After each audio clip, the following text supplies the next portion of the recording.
Kamusta mga par? For today's video mga par, isi-share ko sa inyo ngayon ang ginataang puso ng saging at syempre yung paborito ng masa, ang ating galunggong. So ipiprito ko muna mga par yung ating galunggong para pag linagyan ko siya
Siyempre mga partakpan muna natin hanggang sa maluto na nga yung ating gata.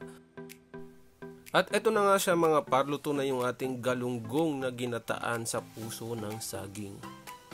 Napakasarap nito mga par. So handa nyo na yung ating kanin at mapapalaban na naman tayo mga par. At eto na nga mga par, kainan na. Tara, kain tayo mga par.